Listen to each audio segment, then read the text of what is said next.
guys, Spartan here, and welcome to the Warfighter vlog. Alright, today's topic, I want to go over basically showing you what an end result AEG can look like after a few modifications.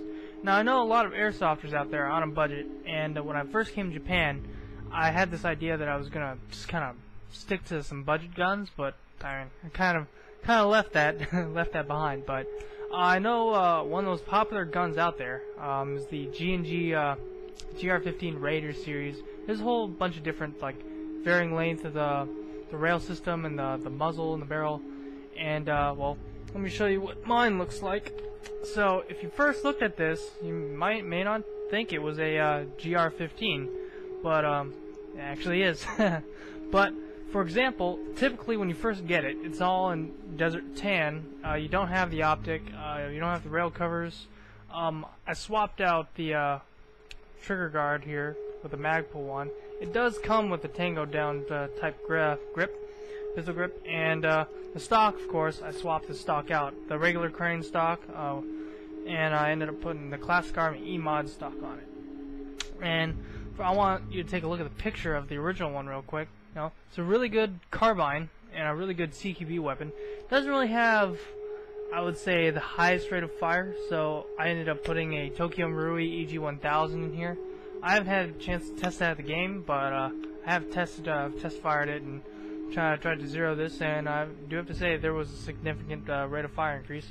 They do have the EG3000, which is the high cycle motor, so I might try to get one of those and see what you can do with some of those, but you're probably going to want some beefier internals to be able to hold up to the EG3000. But yes, this is basically what you can get with a GR15 carbine. On here, we basically have, like I said, the Magpul trigger guard, Classic Army E-Mod crane stock. I highly recommend these. They're really comfortable, have a ton of battery space, they're really easy to use. I have a King Arms style, it's actually a red cross sight. It's a non-magnification, so it's a reflex sight. I have just a little flashlight that goes on the rail system up there. And of course, to protect your hands and just to protect the rails themselves. Rail covers, I got some different varying brands of rail covers, Magpul and the other like. You also notice I have is AFG right here. Even though like the AFG is kind of more used for those longer guns, you can actually extend the stock on this, and then you can really get that nice Magpul style grip up there. Although typically when I play, because of the vest, play with the stock fully collapsed. But yeah, I have AFG up here. It's really comfortable. Sometimes, because I did play a long time with the pistol grip, sometimes I catch myself doing that, but overall not too bad.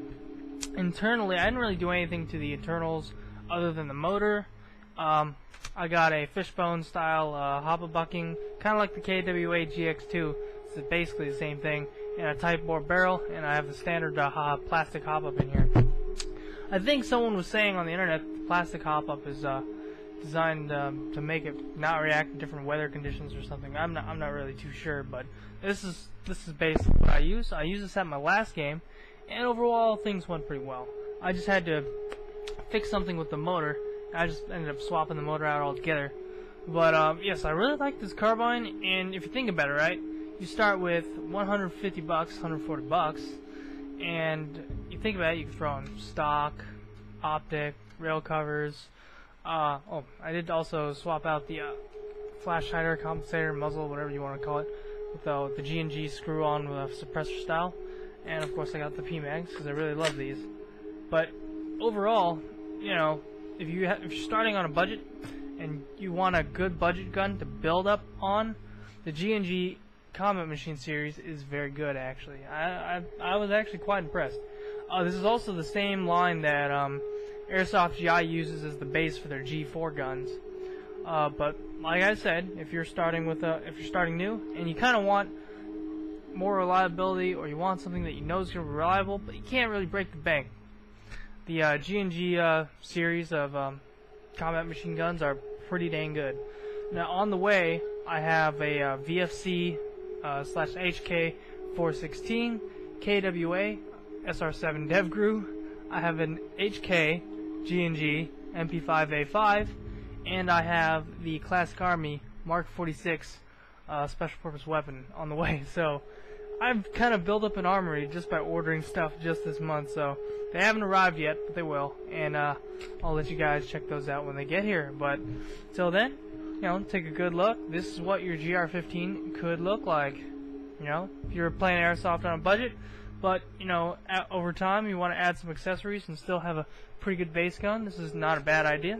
You know, think about it, a gun like this 6-7 years ago would have ran you a hell of a lot more. In fact, rail systems have come a long way, and the polymer rail systems that G&G has been making really aren't that bad. So this has been a presentation of the GR15 carbine, and kind of like a guide in seeing where your carbine can end up going. And if you guys have any questions, leave them in the comments below. Please comment, rate, subscribe. It'd be super awesome. You know, it helps support the channel, helps me keep making videos. And I hope you guys enjoy this. So, you know, take a good look, gather some ideas. You know, painting's never a bad idea. But this has been another Warfighter vlog from Spartan. So, thank you for watching.